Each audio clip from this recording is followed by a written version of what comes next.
Si eres joven, vives de alquiler porque no tienes vivienda en propiedad y tienes menos de 35 años, este puede que sea uno de los vídeos más importantes que puedas ver en toda tu vida. No entender de hecho lo que voy a decir puede arruinarte para siempre y por eso en este vídeo voy a hablar sobre una medida que recientemente ha aprobado el Estado español que parece ayudar a muchas personas a conseguir el sueño, una hipoteca sin necesidad de contar con un gran ahorro previo, pero sin embargo tiene un lado muy oscuro. Se trata del aval del Instituto de Crédito Oficial o el ICO y por eso en este vídeo os quiero explicar cómo funciona este aval, quiénes pueden solicitarlo, qué requisitos debes cumplir y sobre todo qué esconde esta medida tan atractiva aparentemente por un lado y tan peligrosa al mismo tiempo.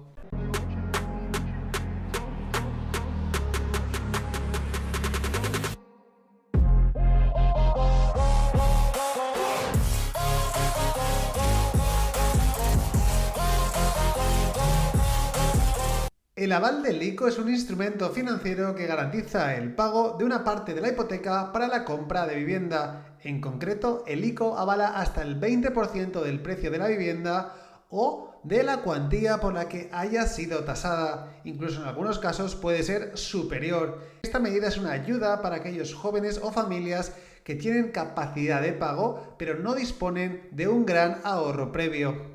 El aval del ICO está disponible para aquellas personas que quieren comprar su primera vivienda, ya sea nueva o de segunda mano, y que cumplan con los siguientes requisitos: ser mayor de edad, tener capacidad legal para contratar, tener residencia legal en España y tener unos ingresos suficientes para afrontar el pago de la hipoteca avalada. Además, no puede superar los límites de renta establecidos en función de la zona geográfica y del número de miembros de la unidad familiar. Y además, como podréis imaginar, no puedes tener otras propiedades a tu nombre. Los límites de renta para acceder al aval del ICO varían en función de dónde vivas y el número de miembros de la unidad familiar. En general, el límite se ha establecido en una renta anual de unos 38.800 euros para una sola persona y se eleva a medida que aumenta el número de miembros de la unidad familiar. Prácticamente, como podéis observar, todo el mundo, todos los jóvenes menores de 35 van a entrar en este tipo de programas.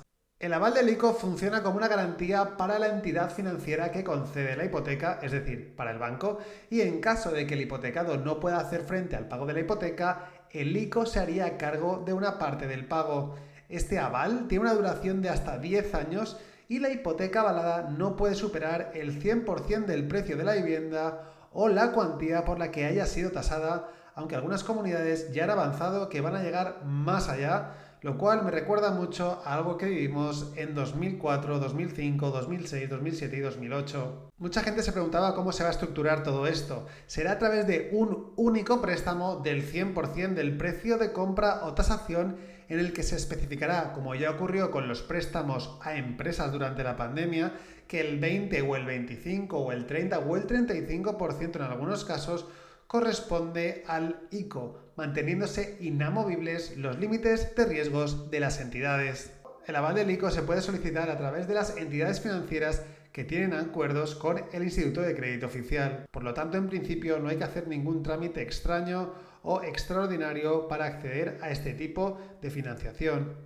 Aunque todo parece muy bonito, el problema es que estas medidas estimulan la demanda de vivienda de forma artificial, lo que provocará con toda seguridad una fuerte subida en los precios de los inmuebles y hará que los jóvenes españoles se endeuden por encima de sus posibilidades. Además, esto es especialmente preocupante porque vivimos un momento actualmente en el que el precio de la vivienda en muchas ciudades es bastante alto, pero no solo eso, sino que los tipos de interés también han subido con fuerza. Por eso puede que firmen hipotecas a muy largo plazo a precios ya bastante altos y con un alto coste en cuanto al tipo de interés. Hay 4 grupos que se van a beneficiar principalmente de estas medidas. Vamos a analizarlos uno a uno.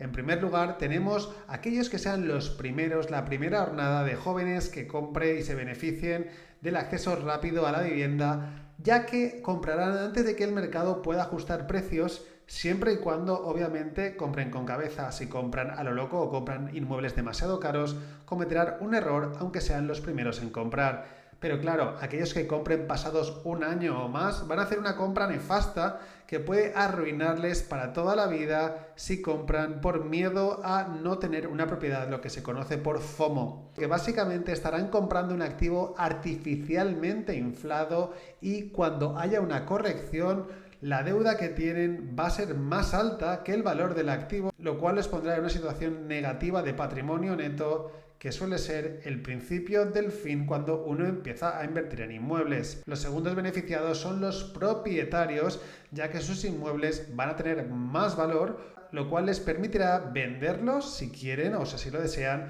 por más dinero y con mucha mayor facilidad, ya que habrá muchos más compradores potenciales con estas nuevas condiciones de financiación. Pero ahora vamos a hablar de los dos grupos que más se van a beneficiar. En primer lugar, los bancos, ya que se van a forrar financiando viviendas caras a jóvenes que se van a hipotecar a 30 y a 35 años, lo cual se va a traducir en jugosos ingresos por intereses de estos préstamos. De hecho, por poner un ejemplo de una vivienda que no es demasiado cara, imaginaos que un chico o una chica compran una vivienda de 170.000 euros a 30 años al tipo del 4%, que sería más o menos lo que estamos viendo ahora. Si esas fuesen las condiciones de financiación, el banco lograría unos ingresos de 122.000 euros por financiar una vivienda de 170.000 euros. Es un muy buen negocio para el banco gracias al Estado. Pero claro, no nos podemos olvidar del último gran beneficiado. Ese es el cerebro de esta medida, el Estado, ya que conseguirá recaudar suculentas sumas de dinero gracias a los impuestos, como podéis imaginar, del IVA y el ITP que gravan la compraventa de inmuebles. Dado que estos impuestos gravan la compraventa de forma porcentual, a precios más caros, precios más altos, significa que ellos van a sacar más de cada transacción. Bajar el IVA o el ITP o incluso eliminarlos para la compra de primera vivienda no es algo que se les pase por la cabeza porque no quieren renunciar a su parte del pastel.